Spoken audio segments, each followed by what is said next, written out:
Hi, welcome back to another video. My name is Trinity, and today I'm going to be canning up some beef.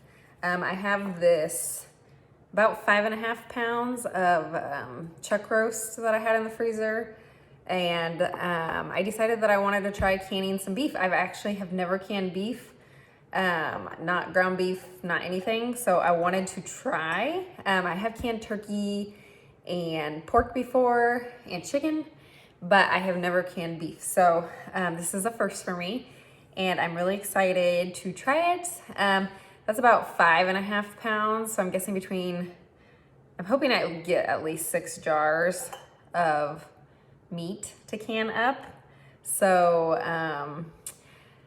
the reason I like canning meats is because I like quick and easy options to have for dinner some nights. This is kind of like fast food for me, and if I don't have that option some of the times, then I'm more likely to want to eat out.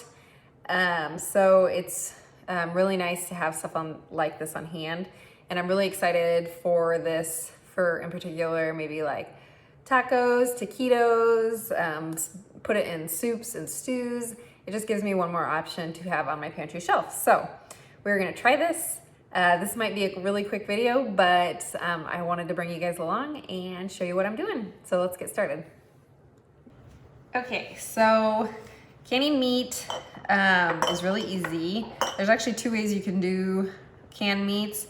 You can do the raw pack method, or you can do pre-cook it and can it that way. I've actually never done the pre-cooked method because I just kind of like the idea of the raw pack method. I like how you don't have to cook it twice, I guess.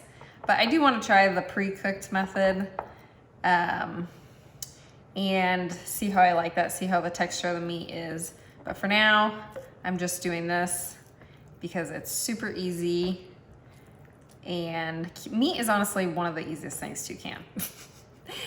This is literally all you do. So what's gonna happen is we're not gonna fill this with water or anything, or you could add a little maybe like beef stock if you wanted to, but I'm just gonna can it as is like this. And then once it's cooked, the meat will create its own juices. And once the canning process is done, it will have its own juice in the jar, and we'll have a little beef broth in there. So I'm just leaving it, putting the meat right to the rim, or where the curve of the jar is, to the top there. And that's where I'm filling it to, not overly packing it or anything. I did pre-cut this before I started, and I did take most of the fat off, but I'm not worried about a little bit of fat, so.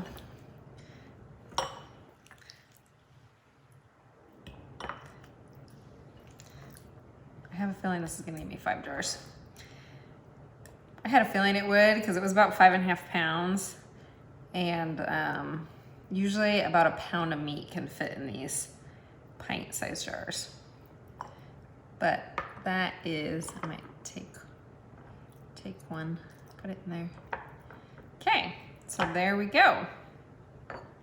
Okay, so here's a little bit of distilled white vinegar. And we are gonna be cleaning the rims of our jars with a little vinegar, just in case that meat did touch the rim at all. We want a good seal.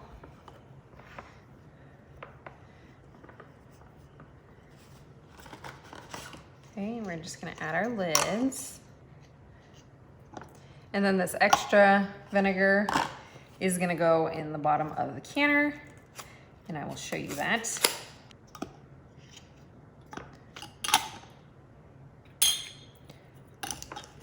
You're not gonna like really crank it on tight, but you're not gonna not like really, just snugly put it on there, but not like overly snug. They always seem to loosen up in the canner, so but you do want it to be able to breathe still. Okay, so some of you were asking how much water I put in the bottom of the canner, and this is about 1.5 inches. Here, I'll kind of show you once my jars are in, but you want them to come to about halfway to the jars. So once you fill your canner with the jars, then it will start to rise up a little bit more too. So once we start adding our jars. Okay, so now that our jars are in, when you have a full canner, it comes up a lot more, but it's not quite coming to halfway to the jar, so I'm gonna fill it up just a little bit more since we have less jars in there. And so yeah, you want it to come about there to, about there to the jars. That's where I put it at least.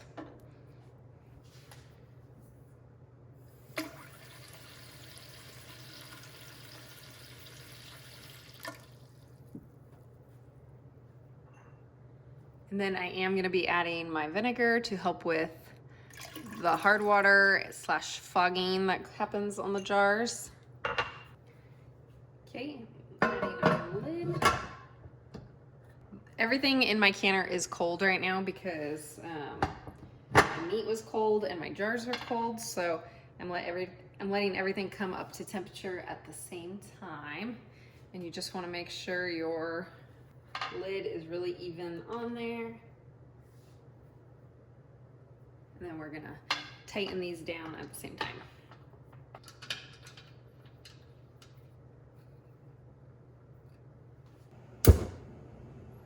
Okay, stove's on and we'll let it come up to temperature. Okay, so one thing I wanted to mention while my canner is coming up to pressure is whenever I'm canning meat, I follow the instructions out of my All-American canner book.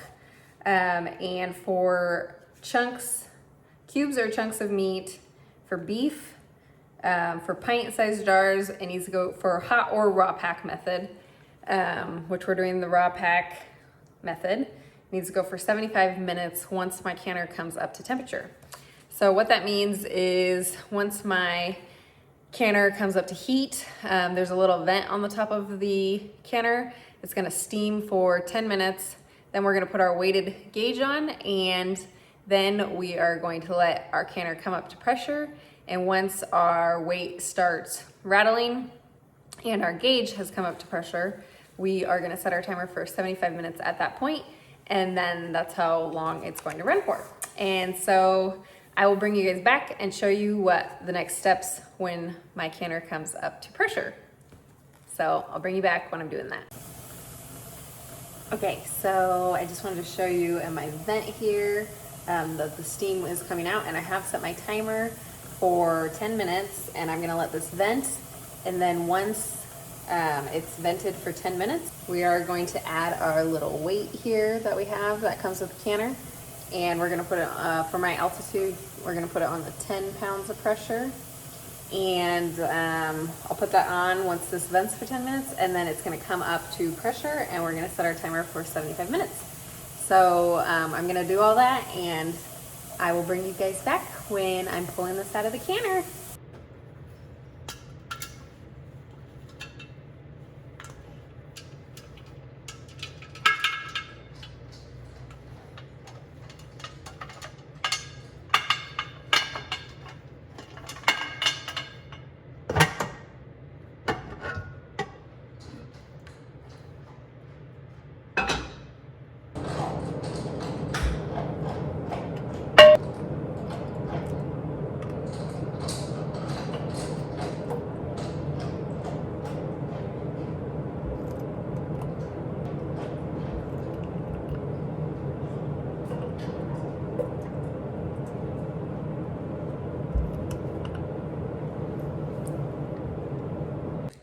Okay, so I am all finished. I just pulled out my canned beef.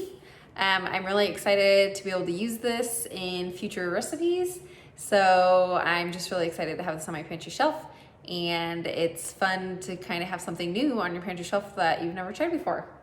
So with that, I want to thank you guys for hanging out with me today. And thank you so much for being here and supporting my channel. And I will catch you guys on the next one. Bye.